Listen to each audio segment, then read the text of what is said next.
June 20th, 2023, Eugene City Council public hearing. Thank you for joining us in this hybrid meeting format. Anyone wishing to access the meeting can do so by watching the live stream available on our website, the broadcast on Comcast Channel 21, or by following the instructions listed for this meeting on the public webcast and meeting materials webpage. There are 3 public hearings on tonight's agenda. Please note that members of the public who sign up to testify may speak only on the topic that is the subject of the stated hearing. For those wishing to testify during the public hearings, please fill out a request to speak form available on the city's public webcast and meeting materials webpage if you haven't already done so. These requests to speak forms will be used to generate the order of speakers and correctly enter speakers' names into the public record, and will accept those forms until 5:35. For those who are joining the meeting by phone and wish to provide testimony, but are unable to complete the request to speak form online, please press *9 and the last 3 digits of your phone number will be added to the speaker's queue. And I don't think it's necessary to remind people about the code of conduct given the small number of people. So I'll count on all of you to behave very well today and be respectful of anyone who's speaking.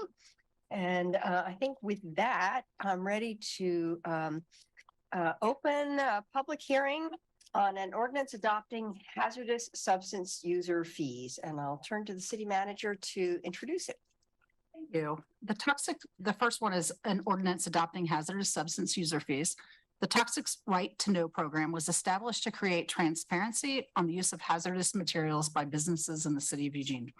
Per city charter, the Toxics Right to Know board reviews and approves a program budget based on the amount of staff time required to coordinate the program. The Toxics board convened and approved it's very sort of complicated per FTE, but they have convened and approved a new rate of $62.28 per FTE with a total program budget that generates of $118,126 for FY24. This is a significant increase from last year where our budget was $82,357, though I noted in the materials that the number has fluctuated over the years, and this isn't actually the highest of the years. Following annual budget approval, City Council reviews recommended user fees approved by the board, and we vote on that. So that's what it is tonight. Turn to staff. Do we have speakers signed up? We need just a couple more minutes for the list to close, but so far we have 3 speakers and they're all for the Willamette Greenway. Okay. Well, we'll just hold for a minute and see if anyone signs up in the last minute that we have. And Alan can tell a joke. We can talk about bears. We can talk about bears and locking down your trash can. It's more fun to pick it up. Have a yard sale. Garbage strewn all over the place. Actually, it was one of the neatest bears I've ever seen. I mean, he pulls this heavy bag of garbage out, carries it in his teeth to the neighbor's yard, so he avoided our.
And Mayor, there are no speakers signed up for the first hearing. Okay, with that, thank you. We'll close that public hearing. And I'm assuming there are no questions or comments from council since no one spoke to you. So with that, I will now open a public hearing on an ordinance concerning administration and adoption of technical code for construction, amending sections 8.001, 8.002, 8.003, 8.005, and 8.010 of the Eugene Code 1971, and repealing sections 8.265, 8.270, 8.275, 8.280, 8.285, 8.290, 8.295, 8.300, 8.305, 8.30, oops, sorry, 8.310, 8.905, and 8.915 of that code, and providing an effective date. And again, I turn to the city manager to introduce this.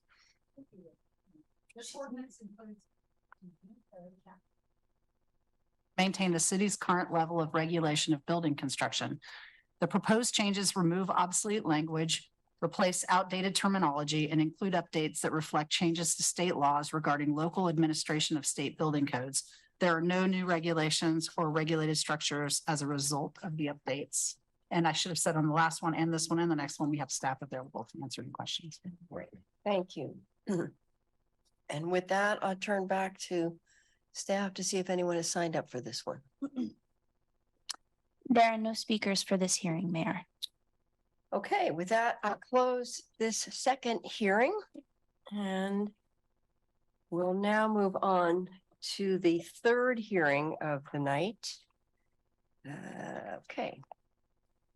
I'll open a public hearing, an ordinance concerning the Willamette River Greenway, amending sections 9.0500, 9.1040, 9.3147, 9.3148, 9.3725, 9.4930, 9.5750, 9.6885, 9.7005, 9.7030, 9.7055, 9.7205, 9.7210, 9.7220, 9.7305, 9.7315, 9.7335, 9.7340, 9.7415, 9.7455, 9.7520, 9.7560, 9.7605, 9.7615, 9.7635, 9.7665, 9.7685, 9.8005, 9.8030, 9.8800, 9.8805, 9.8810, 9.8815, and 9.8825 of the Eugene Code 1971, adding sections 9.8811 and 9.8812 to that code, and adopting a Willamette River Greenway setback map, a Willamette River Greenway tree preservation zone map, and a map of properties located within the Willamette River Greenway and more than 500 feet from a Willamette River Greenway access point. These Willamette River Greenway code amendments are intended to update Eugene's Willamette River Greenway permit approval process to provide a set of clear and objective approval criteria for the review of proposed housing development within the Greenway. Please note that the City Council will continue to accept written testimony following the close of the public hearing and up to action on this item. You may submit your remarks and any other written testimony to the email or mailing address provided on the public notice for this item. Written testimony will be provided to council. If you would like to receive future notices about the proposed land use code amendments, please provide your name and mailing address to staff located in the back of the room. And with that, I turn again to the city manager to introduce the topic. Thank you, Mayor. This will feel slightly redundant. The proposed amendments to the land use code that you're looking at tonight or hearing about tonight were unanimously recommended for approval by the Eugene Planning Commission and are intended to update Eugene's Willamette River Greenway permit approval process to provide a set of clear and objective approval criteria for the review of proposed housing development within the Greenway. You held a work session on this topic on May 10th. Tonight is a public hearing only, and deliberations are scheduled for July 12th. Record materials have been provided to the City Council, including a paper copy, which is available in their offices. Testimony will continue to be collected and provided to the City Council in batches. Thank you. Thank you. Testimony presented at this public hearing should be directed toward the applicable approval criteria or other criteria that the speaker believes apply to the decision. The applicable approval criteria for this proposed land use code amendment are from Eugene Code Section 9.8065, which generally states, first, the proposed land use code amendment must be consistent with the applicable statewide planning goals as adopted by the Land Conservation and Development Commission. Second, the proposed land use code amendment must be consistent with applicable provisions of the comprehensive plan and applicable adopted refinement plans. And third, in the case of establishment of a special area zone, the proposed land use code amendment must be consistent with EC 9.3020 criteria for establishment of an S special area zone. And with that, I will turn it back to staff for the list of speakers. We have 3 speakers this evening, Mayor. All right, if you have signed up to speak via Zoom, please take this time to ensure that your screen name in Zoom includes your last name and matches the name you used to sign up to speak. I will announce 2 speakers' names at a time. If you are providing testimony via Zoom and you are the next speaker, I will promote you to panelist status. And when it is your turn to speak, you can then unmute and turn on your camera if you wish. If you are announced as the next speaker and physically in the room, please move to the seat in the front row designated for the next speaker. When it is your turn, you may come to the podium. When you are called to speak, please state your name clearly and for Eugene residents, your ward or neighborhood, if known, before beginning your comments. You will have 3 minutes to speak. If you are watching the meeting, the timer should be visible. A yellow light will come on when you have 15 seconds to complete your comments. The red light indicates the end of the 3 minutes. For those who have connected to the meeting via phone, well, we don't have any of those tonight. And that's great. All right, our first speaker this evening is Phil Farrington, followed by John Belcher. Good evening, Mayor and Councilors. Phil Farrington, Ward 1. I serve as the Planning and Real Estate Development Director for CDC Management Corp. Here in Eugene at 800 Willamette Street, representing the owners of 3 parcels in the Walnut Station Special Area Zone. These parcels have frontage on Garden Avenue and extend to the Union Pacific Railroad tracks, with the Eugene Mill Race bisecting the parcels. The portion of the parcels between the mill race and the tracks are within the Willamette River Greenway, although the Union Pacific right-of-way is a physical barrier between the properties and the river. On a neighboring parcel, we recently completed Crosswood, the city's first mass timber residential development, one of a handful of such mid-rise housing projects in the state and region. I'd be happy to take each of you on a tour of this project another day. Crosswood received Greenway approval under the existing code standards before we began the project in 2019. Staff of the Planning Commission have done an admirable job of proposing amendments to local Greenway code standards, balancing the objectives of statewide Planning Goal 15 and the city's obligations to come up with clear and objective standards for housing that our community so desperately needs. My concern with the proposed standards is that they do not take into account the circumstance of these particular properties that could be used for housing or housing-related uses and are uniquely located within the Greenway, but separated from the river ecologically and physically by the UPRR tracks. As such, I suggest that the code amendment specifically exempt these properties from the proposed tree preservation standards, which would apply under either the proposed new clear and objective standards or the existing subjective criteria path. These properties are subject to the city's water resources overlay zone and rightly guide future development to comply with mill race protection standards. Given that these parcels are ecologically and physically separated from the river, applying new tree preservation standards would be additional burdens to potential development that have no real ecological benefit to the river. Similarly, proposed standards for fencing and requirements for access to the river should be exempted for these properties and only these properties, given the fact that the UPRR tracks warrant otherwise prohibited fence types for safety and security, and that the tracks preclude access to and along the river. Thanks for your consideration and your service to the community. Thank you, Phil. And next we will hear from John Belcher, followed by our final speaker, Julie Hume. Thank you. Although I'm the co-chair of the River Road Community Organization and co-chair of the Community Advisory Committee for the neighborhood planning process, and also one of the co-chairs of the committee that's reviewed the Greenway, my comments today are as an individual. First of all, again, thanks to the planning staff, the Planning Commission, for taking the extensive time to develop this packet.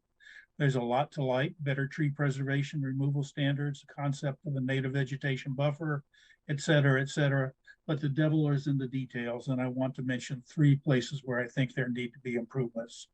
First of all is the problematic effect of 2 paths for the Willamette Greenway permit. Currently, there is a discretionary path that has been fairly ineffective, particularly for residential applicants, because the language that's in that code is what was given to us by the state, and it talks about to the maximum degree practical or whenever possible. I'm paraphrasing. And when a permit gets to the hearings official, they can't deal with it. So they basically approve whatever is requested. That's the first problem. The second problem is the clear and objective path is only available if you are applying for a residential permit. So 57% of the permits we've had over the past 15 years aren't residential, and the clear and objective standards would not apply all there. So what to do?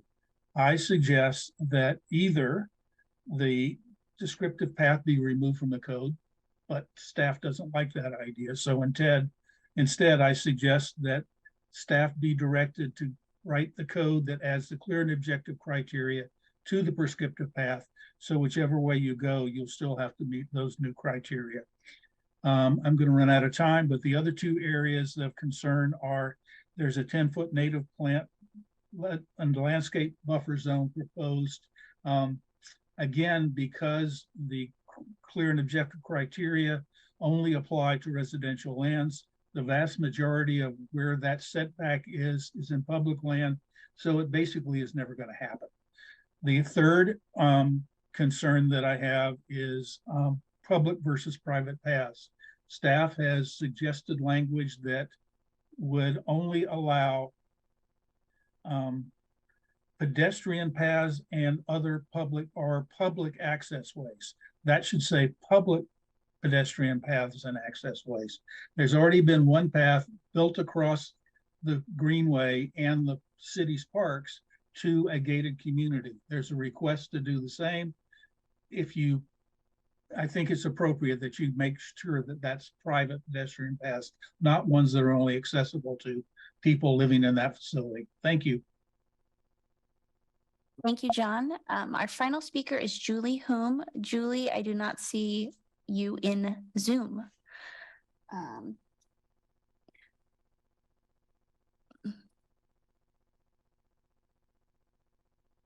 Julie, if you can, if you're in there, if you're the CEP 1, please change your name in the next moment. All right, Mayor, it looks like that was our final speaker. Thank you very much. I now close the public hearing. Council will continue to accept written testimony following the close of the public hearing until action is taken. I actually have read through all this. So written testimony will be provided to council. If you would like to receive future notices about the proposed land use code amendments, please provide your name and mailing address to the staff located in the back of the room. And are there any questions from council? Mike. Oh, yes, Mike. Councilor Clark, please. And I don't need an exact number here, but an approximate number will do.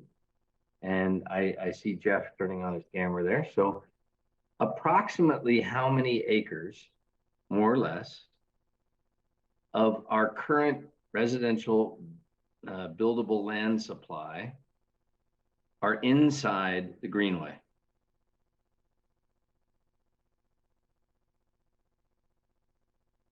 I don't have those exact, oh, Dave is there to actually answer your question if he's. And roundabout, it doesn't need to be exact, you know, more or less approximately is good.